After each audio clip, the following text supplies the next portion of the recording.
হামলা ঠেকাতে ইউক্রেন সীমান্তে বাফার জোন তৈরি করতে চায় রাশিয়া। সম্প্রতি রাশিয়ার অবরুস্ক অঞ্চলে সফল সামরিক অভিযান চালিয়েছে ইউক্রেনীয় বাহিনী। সেখানে 3টি সেতু ধ্বংস করে বেশ কিছু ভূখণ্ড দখল করে রেখেছে ইউক্রেন।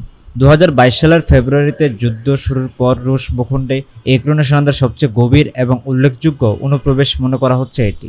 এমন পরিস্থিতিতে অন্তরালে হামলা ঠেকাতে একটি বাফার জোন তৈরি করতে চায় রাশিয়া। শুধু তাই নয়, ইউক্রেনের রাজধানী কিয়েভে বড়সড় অস্ত্রের চালান সরবরাহ করতে এই বাফার জোন কাজ করবে। বৃহস্পতিবার এক প্রতিবেদনে এ তথ্য জানিয়েছে রাশিয়ান নিউজ এজেন্সি তাস।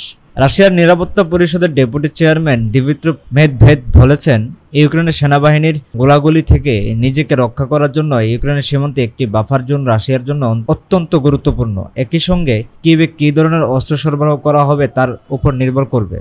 আলোচনার টেবিলে থাকা বাফার জোন কেমন আকারে হবে তা নিয়ে ধারণা দিয়েছেন মেদভেদেভ। প্রয়োজন হলে এটি পোল্যান্ড সীমান্ত পর্যন্ত প্রসারিত হবে বলে জানিয়েছেন তিনি। অবশ্যই আমাদের ভবিষ্যতের জন্য একটি বাফার জোন তৈরি করতে হবে যাতে কোনো কিছুই উঠতে না পারে।